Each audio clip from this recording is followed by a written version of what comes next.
თევზებზე როგორც კი მოვა იგი იმ წუთშივე შუადღეში დონისა როგორ ხარ? დიდი ხანია არ მინახიხართ ერთმანეთს კუროსკი შევხვდი, როცა ვერ იყო მთლად კარგი პერიოდი და მე უნდა გამოცოცხლებულიყო და იმედია გამოცოცხლებულიყო. იმაზე ცოცხალი ვარ, მეტად პროცესი მაინც დაიწყო ყოველ შემთხვევაში. ხო, ეხლა რადგან ძალიან ცოტა გვაქვს დრო, ვეცდები რომ ძალიან მშვენი თემაა და ვეცდები ძალიან სწრაფად რომ ეს ინფორმაცია რაღაცნაირად ჩავატიო ამ დროში. ესე იგი დღეს გვაქვს საუბარი 7 წლიან პერიოდებზე, რომელსაც გავდივართ აბსოლუტურად ყველა. და რა მნიშვნელობა აქვს 7 წლიან პერიოდებში და რა ხდება და თან 12 ზოდიაქოს ნიშანს გავდივართ ყოველ 7 წელიწადში. დავიწყოთ პირველი 7 წელი. რა ხდება ბავშვი პატარა? თან ენერგია ემატება, ყველაფერი აინტერესებს, ნობის უყარობა არ ნახული, ეს არის ვერძის პერიოდი. ანუ ის ჯერ არის ვერძის 7 წლიან ზონა. არ აქვს მნიშვნელობა, კერჩხიბია, კურუა, ვინ არის, არ აქვს მნიშვნელობა. პირველი 7 წელი ეკუთვნის ვერძს. ამიტომ ამ ბავშვს ყველაფერი აინტერესებს, ყველგან უნდა შეძროს, ყველაფერი უნდა ნახოს, ენერგია ემატება, სიცოცხლე და რაღაცა ინტერესი არ ნახული. მერე მოდის კურო ზონა. 7-დან 14 წლამდე. კურო რა არის? ეს უკვე აინტერესებს ტრადიცია რა არის? რა არის ოჯახი, ნაცები, ბებია, ბაბუა, ეს ფუნქციონალური მომენტები, ერთგულების ფაქტორი, რატო ამ მნიშვნელოვანი, სტაბილური ოჯახური ურთიერთობა, ინტერესი აღვიძება ხელოვნებისადმი, მაგალითად ზოგი იწყებს ხატვას, ამ დროს ზოგი დაუშვებს მუსიკალურ თემებზე გადადის და ეს მეორე პერიოდი ამ მნიშვნელოვანი, სადაც მას უკვე აქვს გაცნობის განსაკუთრებული სურვილი, ოღონდ უფრო ახლობლები, ნაცები, ტრადიციები, ოჯახური პრინციპები და შეგო.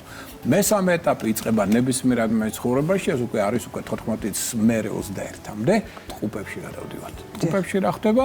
მოგეხსენებათ, მეგობრული წრე, ახლობლი ურთიერთობები, პირველი შეყვარება, რომანტიკული კავშირები, ჭორები, ათასნაირი, იმარა ჩაიცვა, საიდან ჩამოიტანა, ამარა იყიდა, როგორ რანაირად სწავლის პერიოდი, ახალი წიგნები, იმარა წაიკითხა, ეს რა საინტერესოა, აი ცნობის მოყვარეობა, არნახული კონტაქტები, შეხვედრები, მოლაპარაკებები, უკვე მგზავრობა, მოგზაურობისადმი ინტერესი, ანუ ტყუპების ელემენტები შემოდის ნებისმიერში, ეს მესამე 7 წლიანი მეოთხე.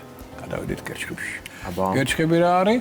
საუკეთესო პერიოდია საოჯახო ურთიერთობისათვის, აი აქ უნდა შეიქმნას ოჯახი 21-29. აი საუკეთესო პერიოდი, ამიტომ ითვლება ეს ოჯახისთვის. ადამიანი უკვე ყველანაირად მზად არის იმისთვის, რომ გაიგოს რა არის ეს გემო, რასაც ქვია ოჯახის შექმნა, ხო? შვილებთან კონტაქტი, ურთიერთობა და ასე შემდგომ. ინტუიცია უკვე ძლიერია, ეს ნიშანი უფრო დგება ფეხზე და გარდამტეხია. 21 წლიდან მაგალითად მე ძალიან ბევრჯერ ხვდები, რომ აი ბავშვები იქამდე უსმენ რეპს, რაღაცებს, თანამედროვე მუსიკას და 21 წლის ასაკში უცებ აინტერესებს კლასიკა. 21 წლის ასაკში უცებ რაღაც ინტერესია ხალხური მუსიკისადმი, რაც ადრე უგულებელყოფილი იყო. რატო ეს კერჩხიბის ელემენტია ეროვნული ფასეულობებისადმი, განსაკუთრებული დამოკიდებულება და ინტერესი ამ საკითხებისადმი, ხო? ანუ კერჩხიბს მოაქვს ეს სანათესაო, საოჯახო, ოჯახის პირადული შექმნის განსაკუთრებული ტენდენცია. მეხუთე 7 წლიანი პერიოდი, გადავედით ლომში. რა ხდება? საუკეთესო დროა სტაბილიზაციისთვის სიყვარულისა. აი ადამიანი იქამდე კიდე სიყვარულს ვერ გრძნობს, ის უფრო ემოციაა. და ემოცია ხშირად ურევს სიყვარულთან. აი აქ მოდის ჭეშმარიტი სიყვარული. აი ყველაზე კარგი მშობლები აქ არიან. ეს უკვე არის 29-დან 35 წლამდე. როცა უკვე შვილის მუღამით სხვანაირია, პირად ურთიერთობებში თუ იქამდე კიდე რაღაც იყო გაუგე, აქ უკვე კარგად ჯდებიან ერთმანეთში, დათმობა სწავლობენ გესმის და აქ უკვე პერიოდი, როცა შენ შეიძლება გახდე ხელმძღვანელი პირი. აიღო საკუთარ თავზე პასუხისმგებლობა, გამოვავნო ლიდერული ორგანიზებული თვისებები. აი ეს ზონა უკვე ითხოვს ამას. ხა რა შეესაქმე? თუ ადამიანი ამ ტენდენციებს არ ავლენს ამ წლებში, დარჩის პროგრამა შეიძლება შეერთოს და მას პრობლემები შეექმნას და ვერ გაიგებს რატო. ამიტომ აი რომ თითოეული 7 წლიანი მონაკვეთი ჩვენგან ითხოვს ასევე. არ მარტო ინტერესს დის ამისადმი, არამედ ითხოვს რა ეს თვისებები მაქსიმალურად წამოწიო წინაპარს.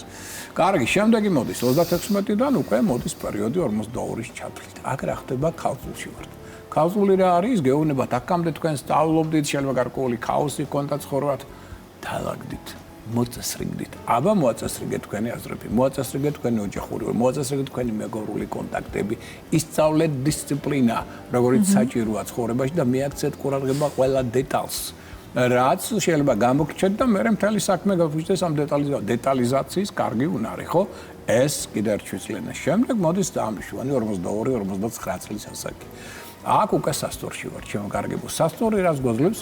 ამ ასაკში სხვა შორის ძალიან ხშირად ქმნიან მეორე ოჯახს. ან საერთოდ არ შექმნეს აი ამ პერიოდში ქმნიან. ეს ერთი.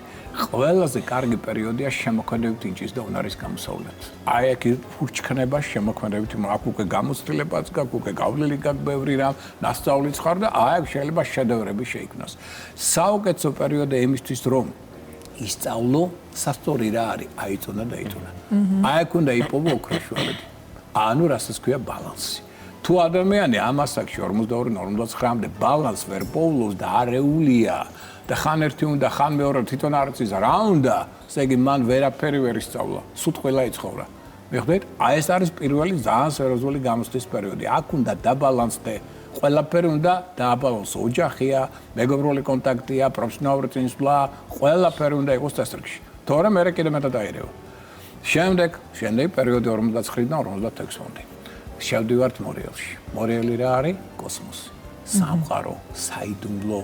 ანუ ის რაც გვეუბნება, დაინტერესდით. ახლა კარგი ეს ყველაფერი გაიარეთ, მოეწყვეთ, ალაგდით ხო? ახლა ბახედეთ რა ხდება ზევით. ამის გარდა იქით არის კიდე სამყარო? რა ხდება იქა? აბა ფილოსოფია, ფსიქოლოგია, აბა დიდი სულიერი ოსტატების ინფორმაცია, აბა შემოიტანთ ინტუიციას დაერხდანით, აბა ნახეთ რა არის ტვინი, კარგია, მაგრამ არ არსებობს კიდე ინტუიცია, რა არის ეს ინტუიცია, რას გვაძლევს? აბა აქ უკვე სხვა სამყაროსთან გაქვთ ურთიერთობა იმ პერიოდში. ამ პერიოდში ყველაზე მეტად ინტერესდება ადამიანი. ამიტომ ახალგაზრდულ წლებში ისე არა, ახალგაზრდულ წლებში უფრო ცნობის მოყვარეობა ტყუპებისა და აი მას აქში უკვე მორიელის სიღრმეები აინტერესებს ადამიანს. ღრმა ფილოსოფიური, ფსიქოლოგიური აზრები, თვითონ შეიძლება დაწეროს რაღაცა და სულ შეიძლება შეხვდეს დიდ გურუს, ან თვითონ გახდეს უკვე გურუ, მასწავლებელი ეზოთერულ სფეროში. შემდეგი პერიოდი მოდის შულდოსთვის. ეს ყველაფერი გავიარეთ, ბევრი რამ ვიცი და უკვე მოდის პერიოდი, რომელიც უკვე 56-დან 63 წლამდე. საუკეთესო დროა მოგზაურობისთვის. და მაგ უკვე ის პერიოდია, როცა უკვე ფულიც გაქვთ, ასე თუ ისე ბიზნესი გაქვთ აწყობილი და ასე შემდგომ შესაძლებლობები გაქვთ, რომ ეხლა ცოტა გაისეირნოთ. სამყაროსაც ეხლა იქამდე თუ იყო მივლინებები და საქმე, ეხლა გაქვთ სიამოვნების მიღების უნარი, უცხოელებთან აქტიური კონტაქტები, ურთიერთობები და რაც თავარია. ხვდებით, რომ ოპტიმიზმს რა ძალა აქვს. ანუ განწყობის თეორია მეტრეულაძის. აქ უკვე წინაპლანზე უნდა დამოწმოთ. პრობლემაა, იქ ოჯახის წევრებში თქვენ გაქვთ, მე რა მოხდა? ყველაფერი გადაწყდება, ყველაფერი კარგად იქნება, აი რა სიტყავს სამყარო ჩვენგან. ამის მერე მოდის უკვე პერიოდი, რომელიც ძალიან მნიშვნელოვანია ასევე, რომ ეს არის პერიოდი 62-დან 79 წლამდე, აქ ჩვენ გვაქვს ხისკა.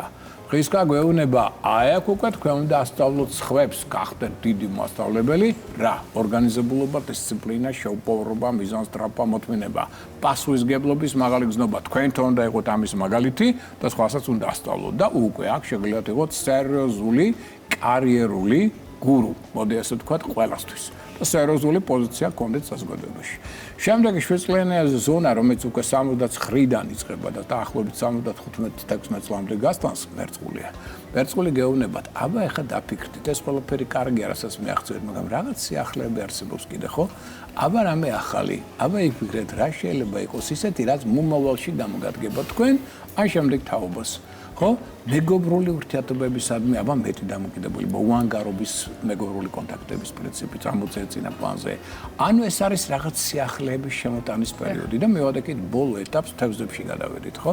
თევზები 79-დან უკვე 82-83 წლამდეა პერიოდი და რას გვეუბნება? ორი თევზი. იხატება ერთი ზევით მიცურავს, მეორე ქვევით. ანუ ან ქვესკნელისკენ, ან უფლისკენ. ანუ ეს არის საბოლოო არჩევანი. როგორ გაიარეთ ცხოვრება? კი, ამდენი აზრები, ამდენი კონტაქტები, ამდენი პრობლემები, ამდენი ხიარულება და ეს ყველაფერი თავდება. და რა, ბოლოში რა გჭირდებათ? რომელი თევზი ხართ? უფლისკენ, ზევით აღმავალი, სულიერებით ახსავსე და სიყვარულის დიდი მომტანი, თუ ქვესკნელისკენ? ლოთი, ნარკომანი, ბოღმიანი, შორიანი, რომელი ხართ? როგორ გაიარეთ ცხოვრება? აი აქ უკვე თევზები შეგიჯამებთ ამას ყველას. აი ეს 7 წელი 12-ზე გამრავლებული ყველაზე მნიშვნელოვანი ადამიანის ცხოვრებაში. ამაზე იქნება დამოკიდებული უკვე კიდე ბევრი სხვა პერიპეტია ადამიანის ცხოვრებაში. ეს მოკლე ინფორმაცია 7 წლიანი პერიოდის შესახებ. დიდი მადლობა ბატონ მიხეილ. საინტერესო იყო. გავიაზრებთ კარგად თქვენს რჩევებსაც. მე ხა ჩქარა მოვასწრო, მომესწრო, ამიტომ ცოტა ჩქარა გელაპარაკე. კი ბატონო, შემდეგ პარასკევამდე დაგემშვიდობებით და ჩვენს მაყურებელსაც